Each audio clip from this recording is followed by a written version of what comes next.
सर्वशक्तिमान तीनों लोकों के स्वामी श्री विष्णु भगवान को शीश नवाकर मैं अनेक शास्त्रों के निकाले गए राजनीति सार के तत्वों को जन कल्याण हेतु समाज के सम्मुख रखता हूँ। इस राजनीति शास्त्र का विधि पूर्वक अध्ययन करके यह जाना जा सकता है कि कौन सा कार्य करना चाहिए और कौन सा कार्य नहीं करना चाहिए। यह जानकर वह एक प्रकार से धर्मोपदेश प्राप्त करता है कि इस कार्य के करने से अच्छा परिणाम निकलेगा और किसी करने से बुरा, उसे अच्छे बुरे का ज्ञान हो जाता है। लोगों की ही कामना से मैं यह उस शास्त्र को कहूँगा जिसके जान लेने से मनुष्य सब कुछ जान लेने वाला हो जाता है। मूर्ख छात्रों को पढ़ाने तथा दुष्ट ऋषि के पालन पोषण से और दुखियों के साथ संबंध रखने से बुद्धिमान व्यक्ति भी दुखी होता है। तात्पर्य यह है कि मूर्ख शिष्य को कभी भी उपदेश नहीं देना चाहिए। पतित आचरण करने वाली स्त्री की संगत करना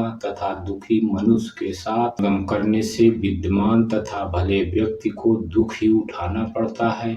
दुष्ट स्त्री, छल करने वाला मित्र, पलटकर तीखा जवाब देने वाला नौकर तथा जिसमें सांप रहता हो उस घर में निवास करने वाले गृह स्वामी की मौत में संयम न करे, वह निश्चित मृत्यु को प्राप्त हो सकता।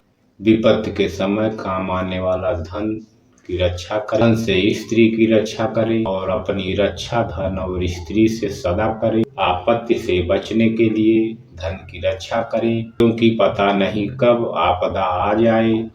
लक्ष्मी तो चंचल है, संचय किया गया धन कभी भी नष्ट हो सकता। जिस देश में सम्मान नहीं, आजीविका के साधन नहीं, बंधु बांधव अर्थात परिवार नहीं और विद्या प्राप्त करने के साधन नहीं, वहाँ कभी नहीं रहना चाहिए। जहाँ धनी, ब्राह्मण, राजा, नदी और वैद्य ये पांच न हो, वहाँ एक दिन भी नहीं रहना चाहिए। मतलब यह है कि जिस जगह पर इन पांचों का अभाव हो वहाँ मनुष्य को एक दिन भी नहीं ठहरना चाहिए। जहाँ जीविका, भय, लज्जा, चतुराई और त्याग की भावना ये पांचों न हो, वहाँ के लोगों का साथ कभी न करें। नौकरों को बाहर भेजने पर, भाई बंधुओं को संकट के समय तथा दोस्त को विपत्ति में और अपनी स्त्री को धन के नष्ट हो जाने पर परखना चाहिए, अर्थात उनकी परीक्षा करनी चाहिए। बीमारी में,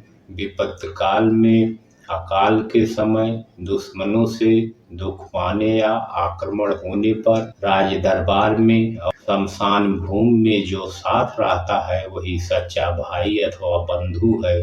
जो अपने निश्चित कर्मों अथवा वास्तु का त्याग करके अनिश्चित की चिंता करता है, उसका अनिश्चित लक्ष्य तो नष्ट होता ही है, निश्चित भी नष्ट हो जाता है। बुद्धिहीन व्यक्ति को अच्छे कुल में जन्म लेने वाली कुरूप कन्या से भी विवाह कर लेना चाहिए, परंतु अच्छे रूप वाली नीच कुल की कन्या से विवाह नहीं करना चाहिए, क्योंकि विवाह संबंध समान कुल में ही श्रेष्ठ होता है।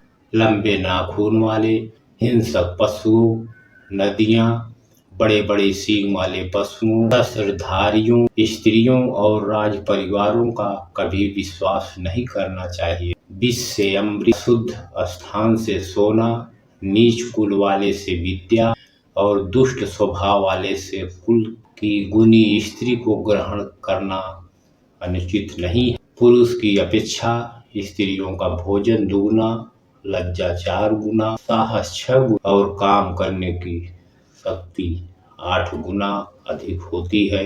तो दोस्तों, आज के लिए बस इतना ही। अनमोल ज्ञान की बातें आप लोगों को कैसी लगी, और अगर अच्छी लगी है तो हमारे चैनल को लाइक और सब्सक्राइब जरूर करें। आप लोगों का सपोर्ट हमारे मनोबल को बढ़ाता है। मिलते हैं अगले वीडियो में। धन्यवाद। जय हिंद। वंदे मातरम।